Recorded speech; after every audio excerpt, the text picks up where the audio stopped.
Fear Street is a trilogy of movies on Netflix that I originally had no plan on reviewing here on the channel, but after seeing Dead Meat, which is a awesome channel I highly recommend you check out, cover it, I was inspired to give it a look, and I have enough thoughts to do a full comprehensive review on the trilogy of movies. This will be a spoiler-free review up into a point, in which case I'll let you know, and then we'll get into spoilers for the whole trilogy, but I want to just give my thoughts and pitch as to who should watch this movie and why, because it's not the greatest horror trilogy of all time or anything along those lines, but it is an extremely enjoyable, campy-esque, kinda schlocky, but well-made riff on a lot of horror staples that I know fans will enjoy seeing well explored. The most base pitch I can give that I think will make a lot of people understand what exactly to expect when getting into Fear Street without spoiling anything would be, it to me felt extremely Stranger Things-esque, but if instead of focusing on more of that,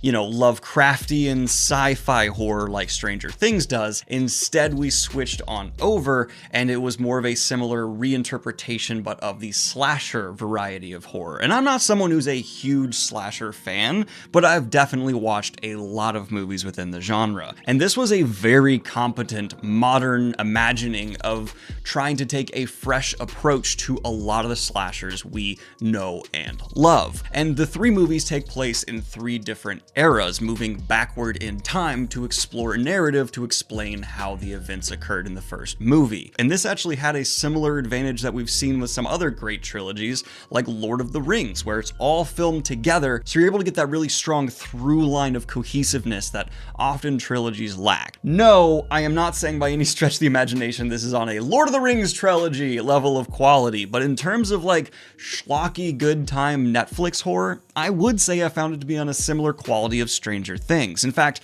if this was a TV show broken up into 9 episodes instead of 3 movies, I feel like this would be getting a lot more buzz because people are more attracted to binging shows, in my experience now, than a trilogy of movies. But okay, let's get into the base premise of what exactly is happening here. We have a witch's curse, and it is affecting one town in particular. There are actually 2 towns that are kind of competing rivals. One, the hoity-toity rich town where nothing ever goes wrong, and another, the poorer side, where there's constantly these killings and issues that really prevent people from rising above, and an exploration of the history of how exactly this came to be. And surprise, surprise, it is tied into the witch's curse. The first movie, taking place in 1994, is paying direct homage to Scream. That is very apparent from the first scene, which is a pretty overt reference to the Drew Barrymore scene from Scream, and that's kind of the perfect tone setter for this trilogy because it is overt, it is blunt, it's not really nuanced or subtle, except it's well done. And that's kind of the approach all the way through. Do not go into this expecting subtlety or nuanced themes, but just a well done approach to someone paying homage to a genre they clearly love. We also have a lot of the self-referential humor that you get from Scream taking place again here, but moderned up, and a cast of characters that I really enjoyed. The acting ranges from all right to very good, but most importantly, the relationships between the characters really invested me. The friendships felt natural, the way they talked to each other felt like real friends, and some romantic angles actually reminded me of some stuff I've seen in the real world in real life, so I was just kind of grabbed right away. And the effects, there were a couple shots that were a bit weak, but the look of the CG and the look of the killers just nailed it, especially some of the killers who are just never explained beyond some like quick flashes. Like you get like a little bit of backstory of who they were and the murder they committed, but as these monsters are brought in, there's just this cast of monsters, some of which you know the story of, some of which you find out the story of, but like some of them, they're just there, and there's just like this little kid in a mask with a bat, and you're like, what the f?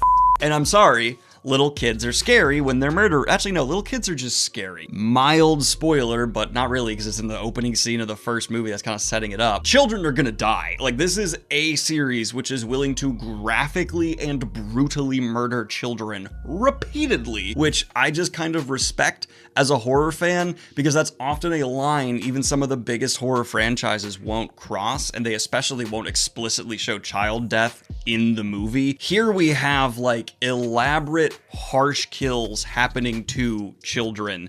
And that's just, for me, like, I get some people are like, I'm not into that, but to me, that just shows the stakes are even higher, the tension's all the more real and palpable, and the horror is more visceral because no one is off limits. You gotta appreciate the spice like that. Story-wise, though, I had the most problems with the first movie, which I will talk about more in detail in the spoiler-filled section, but I was very much so able to ignore those kind of plot issues or narrative things that didn't make quite a lot of sense, because one, the gore and violence was extremely well handled and the killers felt present, and on top of that, it's obviously weaving in some fantasy elements that make my little gigantic nerd radar go neat. And again, most importantly, those characters I was caring about, and that's a great example of how you can have a really big flaw as a story, a show, a book, whatever, but as long as your overall experience is still enjoyable, good job. Like, it's, no one's gonna make a perfect movie, and having something that critics are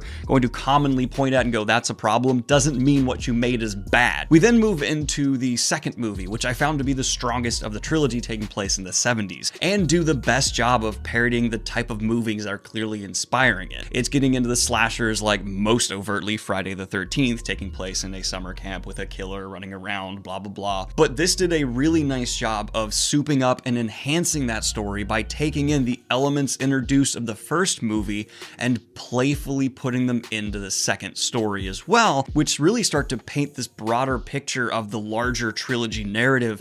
And after you kind of start theorizing and getting invested in this mythology, that's why the third movie, even though I found it to be the weakest acted, is the most interesting. There's a really nice flow to this trilogy that always kind of makes up for some of the weaker areas. And for that third movie, I don't envy the cast the challenge they were put up against. They had to suddenly put on accents in the style of like Vavitch, except not nearly that try-hard, like not going that deep into the Vavitch territory. Vavitch is like a masterpiece, so I don't blame them, but they weren't able to deliver consistently. Having these young actors on a limited budget in a period piece that's suddenly 1666 showed some real flaws in terms of the presentation. But overall, the performances were still good enough to very good. There were some people who definitely delivered big time, and the mythology had engrossed me enough at this point that I was just completely invested. It just took a longer time to grip me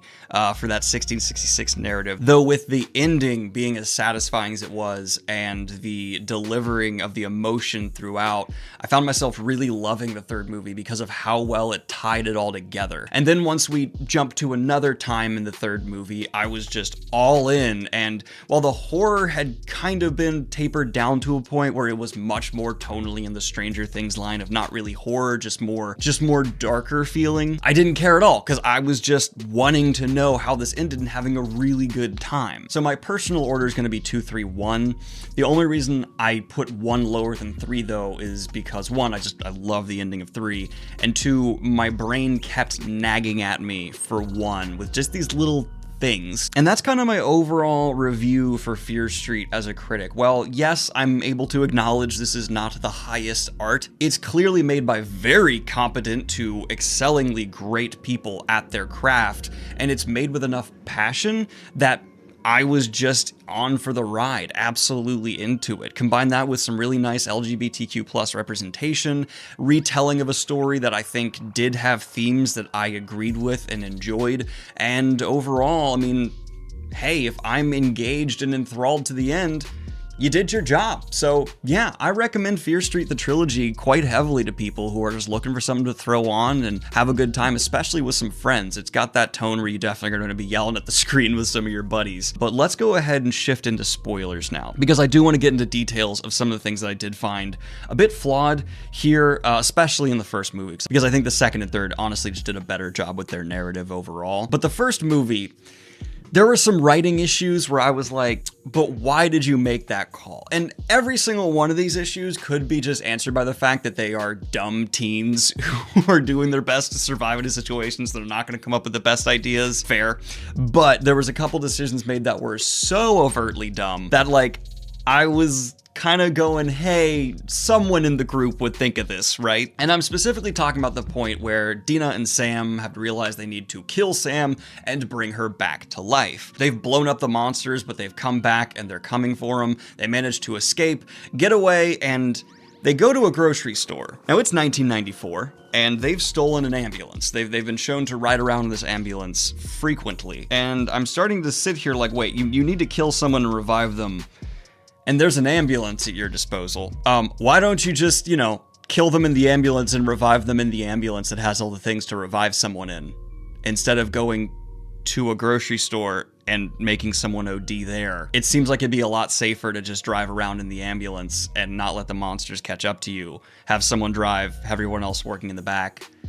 That would be better. And there was also the issue of the hospital after three people, are violently murdered there. The hospital then seems to just be entirely empty, and only 2 of the people murdered were people who worked there. So I guess it was just those 2 people who worked there, and it was empty aside from that. There's like nitpicky stuff like that my brain kept picking up on and being like, that's a problem. Luckily, the second movie, the 70s one, I can't remember exactly which year it was in, did a lot better of handling like less holes in the story because they were isolated in a summer camp, and it's not the 90s. There's even less technology, so it just makes sense that people are going to be as desperate and isolated. There is still one mythological tie-in that didn't add up for me. Maybe I missed something. I'm very willing to put that forward. I've only seen the first movie twice, and I've only seen the whole trilogy once, but there was constantly this thing said where it's only the monsters will kill people with the blood of the person they're hunting on them. Then why did the killers keep randomly massacring people at times, and then also just happen to not when it was a person that was central to the story? Like, there's literally a scene where an axe murderer butchers an entire cabin full of kids, and then later on we're told, oh, they'll only kill people with the blood of the person who they're hunting on them. So why did he massacre that cabin full of kids? Huh? And maybe it's because like, oh, there's something different about that monster, but we also got in the first movie the fact that the monster killed the nurse and the person at the desk, even though they weren't in the way, supposedly. I mean, I guess you could say they tried and stop them, but I don't really see that happening again unless the hospital was completely empty without anyone hearing. Like, there's just nitpicks that did make the back of my brain go, and that, problem. Also in the third movie, because it's the actress who plays Britta who calls Sheriff Good, I immediately just went, she Brita'd it. Which I think Dead Meat also made that reference in their video, which, great. And the story of Sheriff Good, I love. I think it's such a cool subversion of it actually being a witch. No, it's this Satan worshiper who frames someone to be a witch, and the reveal that generationally they've been causing these issues in the other town to benefit themselves and their town was just so well delivered. Yes, it's schlocky. Yes, it's a bit campy, but with the killing of kids and all the costs to get there, you overcome that camp and schlock because it feels still like a very deadly villain, someone who's willing to sacrifice it all to maintain their position in society. That's a big old deliver right there. So for Fear Street overall, I'm feeling a really solid 7 out of 10. I don't think it's gonna go down as the best horror movies of the year or anything like that, but if you're a fan of the genre, and especially if you're looking for more things that are tonally in a vein similar to Stranger Things, especially in terms of intent and execution, then I think this is a must watch for a lot of people. Especially with the start of spooky season, you'll be getting more movies like this from me in the future. Anyway, everyone, like and subscribe if you have not already. Let me know what you think of these movies in the comment down below and what you'd like to see me review next as well. Have a good one, y'all. Peace.